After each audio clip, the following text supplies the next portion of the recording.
Damos la bienvenida al economista Jaime Hugo Lomas Pinargote, quien nos acompaña deferentemente en este momento, a efectos de poder conversar temas que son de profundo interés nacional. Doctor, gracias por aceptar nuestra invitación. Economista, perdón, gracias por aceptar nuestra invitación. Sabemos de que está cursando un último proceso de gestión pública y gobernabilidad, por lo cual lo felicitamos. El avance académico siempre es fundamental en la vida de los hombres. Doctor, queríamos saber cuál es su opinión sobre lo que ha quedado luego de este proceso político legal de crear una nueva estructura tributaria en el país. Bien, bueno, muchísimas gracias por la invitación y por el espacio para poder compartir mi opinión, mi criterio con respecto a lo que acontece en la actualidad referente a lo económico y a lo político.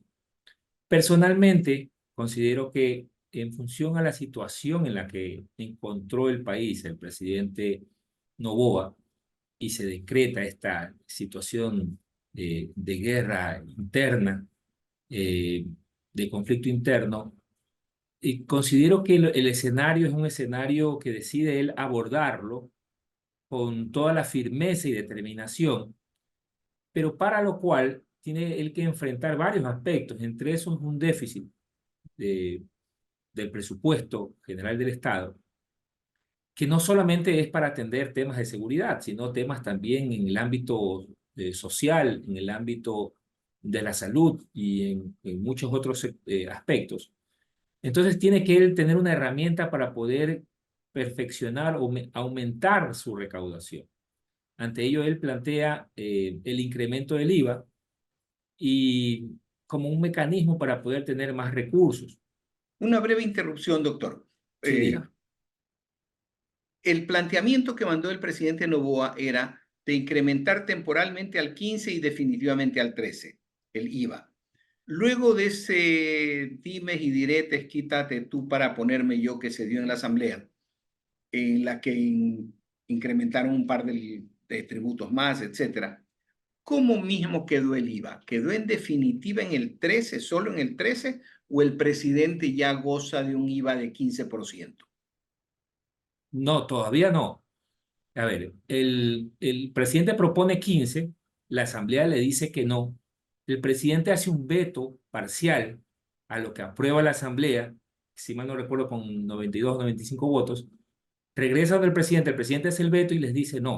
O sea, yo propongo que en mis facultades como presidente, que sea del 13% permanente y 15% en caso pues de que la ley así lo permitiera y en situaciones de crisis económica o temas de balance de pagos. Entonces regresa otra vez al Congreso y hoy se va a debatir eso en el Congreso, en el cual existen, digamos que tres opciones. La una es de que llegue eso al Congreso, tiene 70 votos de los asambleístas y se apruebe o se allane al veto del presidente, a lo que propone el presidente. Ya. La otra opción es que llegue un total de 92 votos y no pase, o sea, y eso se archive, ¿ok?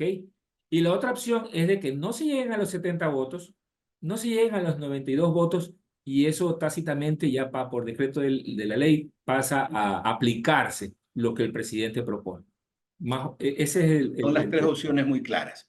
Ahora, en cuanto a las otras dos opciones planteadas por la Asamblea, yo que soy abogado y usted que es un estudioso de las leyes, eh, conoce de que la potestad o la prerrogativa de solicitar leyes en el campo tributario, en el campo económico, son de potestad exclusiva del presidente de la República.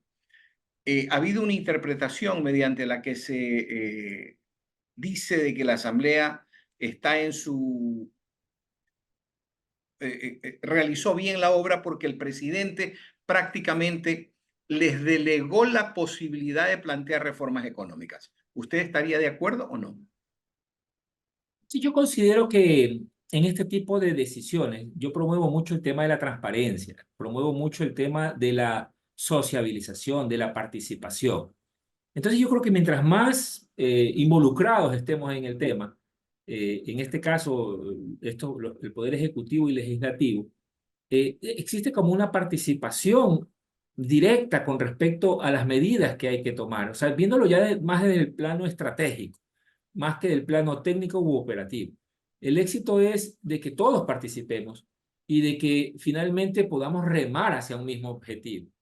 Entonces, si el presidente envió esa propuesta, la Asamblea la revisó, la negó, hay un veto y finalmente llega a la Asamblea y hoy en la Asamblea, tengo entendido, se define, ha habido esa interacción y esa participación por parte de todos. Ahora, lo que puede pasar después es de que si entra sin los 70 votos y sino que se aplica tácitamente la ley, entonces más bien ya adelante podría existir un escenario político en el que diga el presidente o los opositores digan, no, el presidente tomó la decisión. Y en función a eso, él tiene su responsabilidad, si es que en los escenarios más adelante, en función a diferentes escenarios que más adelante se puedan presentar. La Corte Constitucional ha adquirido realmente una calidad de gran decididor de última instancia. Dentro de esto se plantea como un fantasma la posibilidad de que, por una parte, la misma asociación de bancos o los bancos de modo privado y distinto llegasen a plantear la posibilidad de la inconstitucionalidad de la disposición que les carga con un porcentaje sobre las utilidades del año 22 y 23, un planteamiento de inconstitucionalidad que se lo plantea como fantasma, ya le digo. ¿Usted cree de que en este momento la Corte Constitucional debería de tomar una decisión de actuar solamente en el campo legal, en el campo jurídico, o también considerar el orden político, dado de que al hablar de constitución no solamente funciona el campo legal, sino que también tiene visos y rizos políticos? Como le dije en un principio, ¿no? Esta es una interacción y aquí estaríamos hablando de otra de las funciones, la judicial. Y en todo caso, creo yo que es importante que porque esto es una situación que nunca la hemos atravesado, que no hemos tenido una situación muy parecida a lo que actualmente acontece. Y eso es lo que hace complejo el tema de las decisiones, el tema de las argumentaciones, el tema de los soportes constitucionales, legales, porque es una situación sui generis. Ante ello, ¿qué es lo que yo considero? Es de que estos impuestos que se están proponiendo, que si bien es cierto, no deberían ser retroactivos, pero es una situación de emergencia. Pongámonos en el caso de la Segunda Guerra Mundial. Los diferentes países, tanto los agresores como los agredidos, en este caso Alemania y el resto de Europa, ellos después que terminó la guerra, estuvieron en escenarios completamente complejos, durante la guerra y después de la guerra. Entonces, en una situación como esa, que si bien es cierto, no es una guerra, un conflicto bélico externo, sino más bien un conflicto armado interno, considero que todos los ecuatorianos, todos los sectores, todos los agentes, todos los participantes de y que convivimos en este país, deberíamos allanarnos ante las diferentes propuestas. Esa es mi visión. Si bien es cierto, hay una constitución que debe respetarse, porque vamos a ver qué va a pasar luego de que se tomen todas estas decisiones y no luego por temas políticos se quiera o no acusar a una u otra función por haber tomado una determinación, una resolución. Entonces, esas son las complejidades que esto presenta. Pero ahorita, si queremos acabar con lo que tanto aqueja a nuestra sociedad y a nuestra economía, en esta economía que se ve tan afectada porque en este tema de las bandas organizadas, de las extorsiones, de los asesinatos, los sicariatos, el tráfico de drogas, está haciendo que la economía colapse.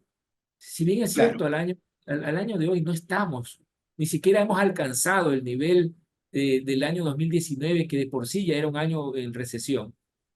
claro. Estamos Economista, viviendo...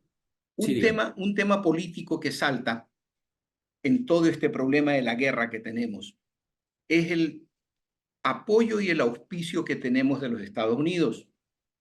Eh, Alguien desde Bélgica dice que nos hemos entregado y que hemos resignado nuestro patriotismo, nuestra nacionalidad. Pero pregunto, siendo un problema tan grave, tan fuerte, ¿Podríamos enfrentarlo solos? En realidad, bueno, hay un caso como El Salvador, ¿no? Que el presidente Bukele no ha tenido apoyo, sino más bien de su propia nación, de su propio país, de su propia estructura, del Estado, o sea, de su gobierno, de sus estrategias. Pero finalmente, obviamente se habla de soberanía y esto pues conlleva a que muchos países incluso han dado el apoyo, no solo Estados Unidos. Y yo creo que todo apoyo es bienvenido por cualquiera de las naciones sin ningún tipo de condicionamiento. Entonces, es otra complejidad. Pero ahora resulta que se ha intentado hacer una negociación con el tema de la chatarra y resulta que eso nos está poniendo en un conflicto con Rusia, que tiene una afectación económica. Hasta antes de aquello no había ningún tipo de problema. Hasta antes de ello, Estados Unidos, bueno, nos ofreció el apoyo. Si mal no recuerdo, inclusive el mismo presidente, cuando aún no era posesionado, estuvo en Rusia. Entonces, abriendo esas puertas, abriendo esas relaciones internacionales que nos deben beneficiar. Pero ahorita creo yo, y eso es lo que a veces pues, no cuestiono, pero sí me despierta ciertas interrogantes, es de que cómo a veces el presidente Noboa toma tan buenas decisiones y a veces como también, yo no sé si es por falta de experiencia o ingenuidad, pero que finalmente pueden terminar afectando al país con miles de millones de dólares en cuanto a exportaciones, porque la balanza comercial con Rusia asciende los más de $1.000 millones. Y Entonces, los rusos saben dónde golpear. Golpearon en el banano que lo afecta a él como país y como familia, y golpearon en las flores donde se afecta la regionalidad del país en la producción. Es interesante. Doctor Lomas, economista Lomas, gracias por habernos acompañado. Disculpe, el tiempo a veces es terrible, peor en redes, donde la gente requiere inmediatez y rapidez. Usted ha sido muy claro en sus expresiones, le agradecemos mucho por estar con nosotros y volveremos a molestarlo en los próximos días sobre otros temas circundantes. muchísimas gracias a ustedes por la invitación. Qué bien que existan estos espacios para poder un poco orientar o exponer a la ciudadanía con respecto a estos temas que son de vital importancia. Muchas gracias nuevamente, economista Lomas. Estuvo con nosotros Jaime Hugo Lomas Pinalgote, economista y doctorante en Derecho.